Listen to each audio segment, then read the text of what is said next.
What's up guys, this is Heis, and today we're in Zagreb, Croatia. And we're actually here for a tambura festival, playing Croatian folk music and folk instruments and dance and all that fun stuff. And as we were tooling around and going past our hotel, we arrived at the Glavni Kolodvor, aka the Great Train Station, where there's a hub of all sorts of things going on. There's a ton of different trains moving in and out.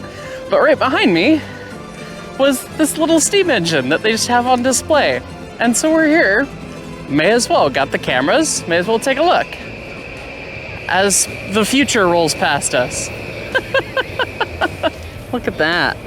Electric, modern, articulated, sleek. It probably goes fast too, that's weird. Anyway, here's the little locomotive.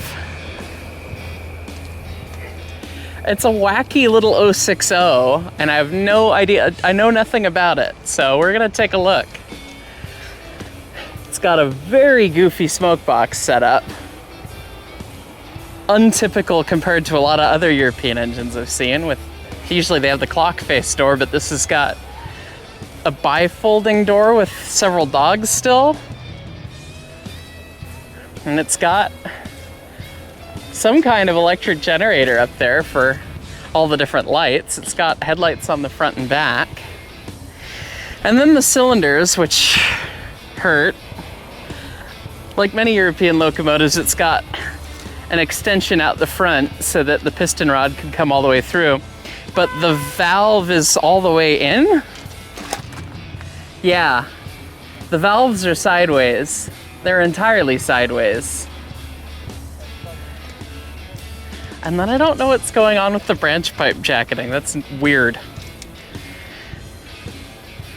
I have to wonder if that's exhaust or not, because the valves are so far inboard down here that the inlet steam would have to be tighter. So I don't know what's going on with that. That's all kinds of weird.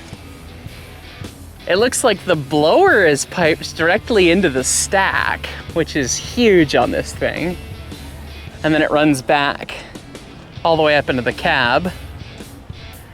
And again, this is something I realized that European engines commonly do. The suspension's not equalized. So this suspension section here is just for this one driver. We're pinned to the frame, pinned to the frame. If this driver loses load, congrats, you've just lost it. It doesn't do anything. It's got a cool lubricating pocket for its packing gland. That's a neat feature. And then this looks fairly typical, although the frame is just, it's itty bitty spindly.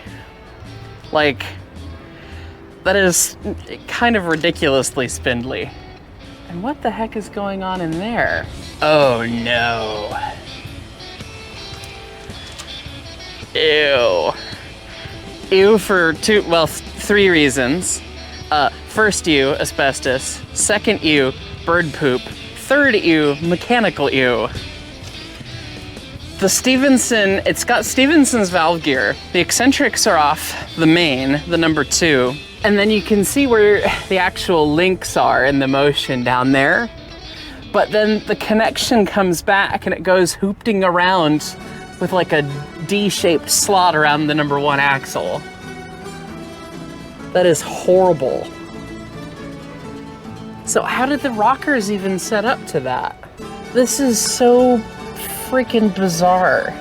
That's weird. It's actually missing the die blocks in the links. That's probably from when they put it in the park.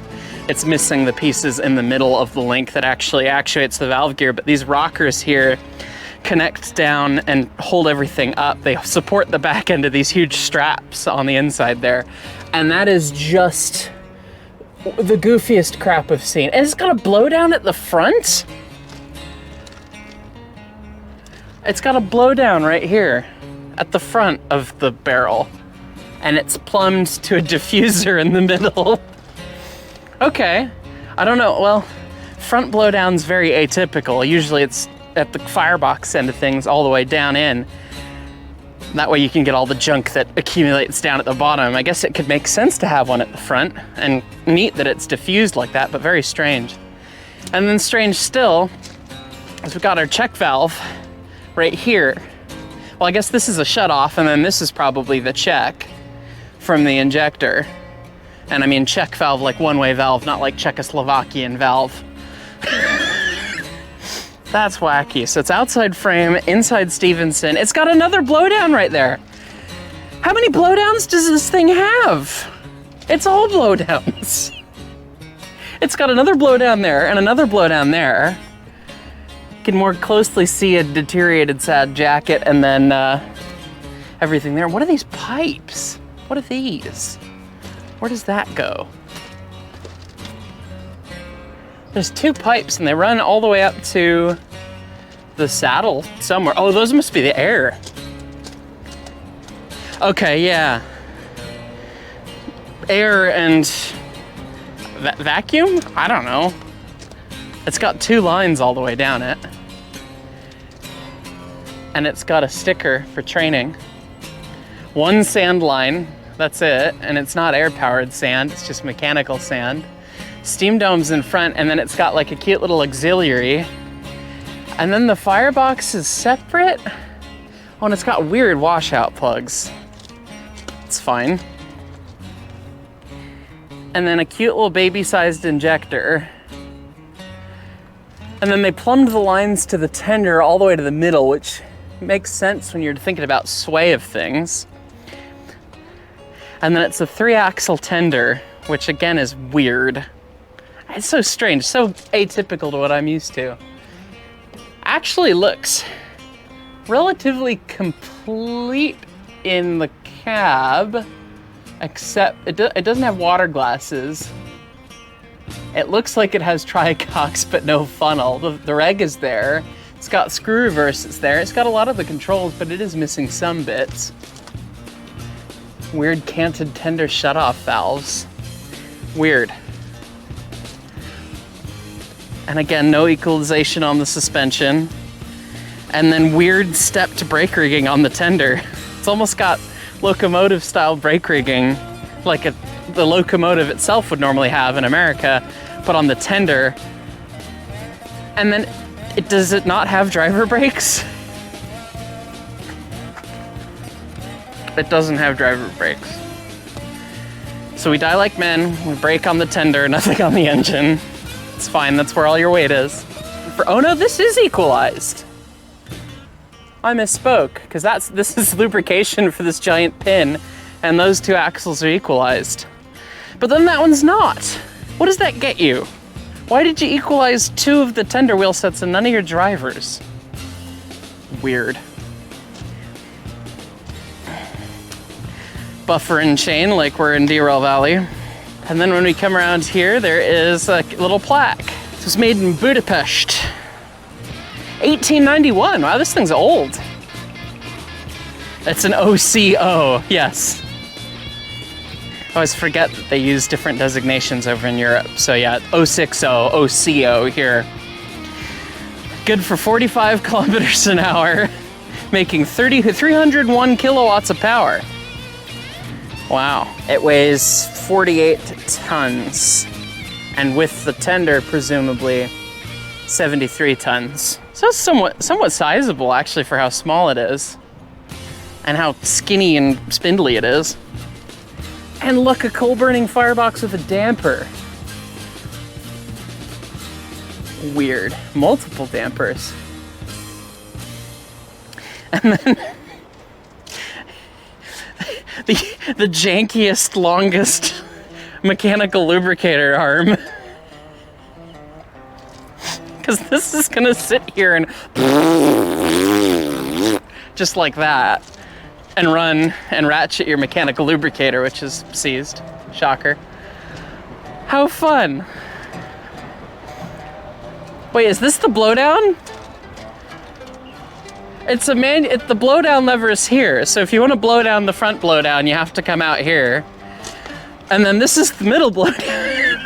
Here's your middle blowdown. And then your back blowdown, it's right here. You have all of the opportunities to blow down while the locomotive is not in motion, because there's no front cab doors.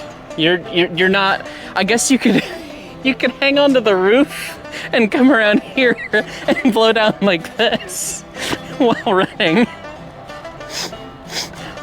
Or you just blow down when you're stationary. They gave you 3. Weird. Anyways, guys, we hope you liked this look at some foreign steam, and it's great to see that some of these weird, wacky little old engines have made it and survived, and that they're on display in a pretty busy place, so you could come experience them and see that. The train station here in Zagreb is amazing how busy it is. It's amazing how many trains and trams, and I mean, the public transit here is kind of incredible. It's been amazing to see. But that's all for us. We gotta go drive to Bosnia and maybe go see some Kriegslokes. So anyways, guys, thanks so much for watching. Catch y'all next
Lecz ja sobie tu